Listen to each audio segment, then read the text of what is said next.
নাহমাদুহু ওয়া নুসাল্লি আলা রাসূলিহিল কারীম আম্মা বা'দ।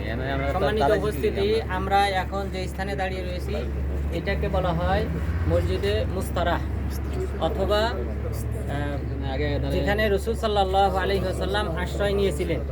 মসজিদে মুস্তারাহ অথবা মসজিদে বানু হারেসা। বানু হারেসা এখানে বসবাস করতেন। তো তাদের এখানে এই মসজিদটা ছিল তাদের সময়, রাসূল সাল্লাল্লাহু আলাইহি ওয়াসাল্লামের যুগে এই মসজিদটা ছিল মসজিদে বানু হারেসা নামে পরিচিত ছিল। পরবর্তীতে রাসূল সাল্লাল্লাহু আলাইহি ওয়াসাল্লাম তিনি যখন উহুদ যুদ্ধ শেষ করে যখন তিনি আবার মদিনার উদ্দেশ্যে ফিরে যান, যাওয়ার পথে তিনি এখানে বিশ্রাম নিয়েছিলেন, মসজিদে বানু হারেসাতে বিশ্রাম নিয়েছিলেন। তো এই কারণে পরবর্তীতে এটার নামকরণ করা হয় মসজিদুল মুস্তারাহ তথা বিশ্রাম নেওয়ার স্থান। এটা হলো প্রথম ঘটনা।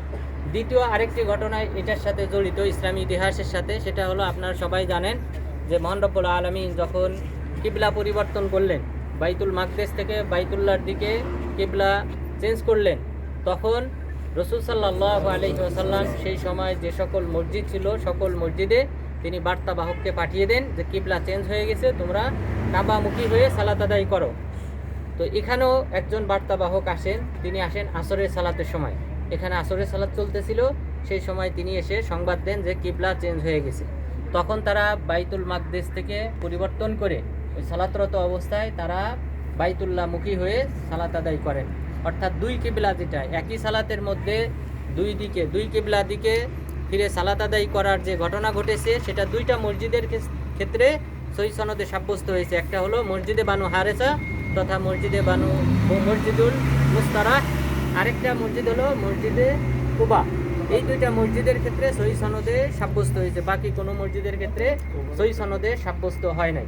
তো এই মসজিদটাও সেই মসজিদের অন্তর্ভুক্ত যেখানে সাহাবাগণ আল্লাহ তাআলার নির্দেশ শোনার পর তারা সালাতরত অবস্থায় তাদের কিবলা চেঞ্জ করে বাইতুল্লাহমুখী হয়ে সালাত আদায় করেছিলেন।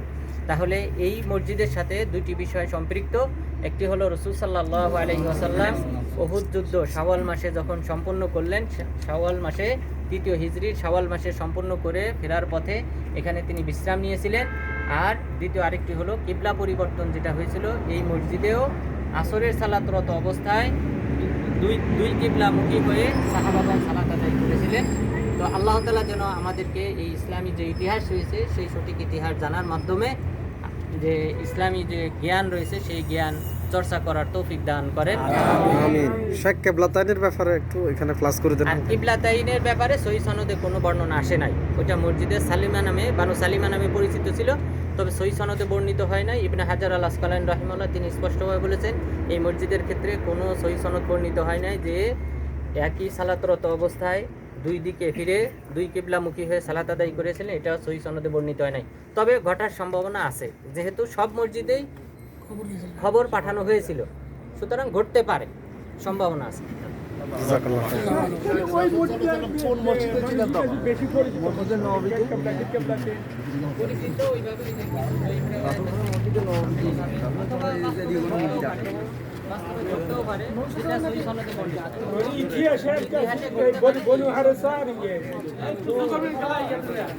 গাড়িতে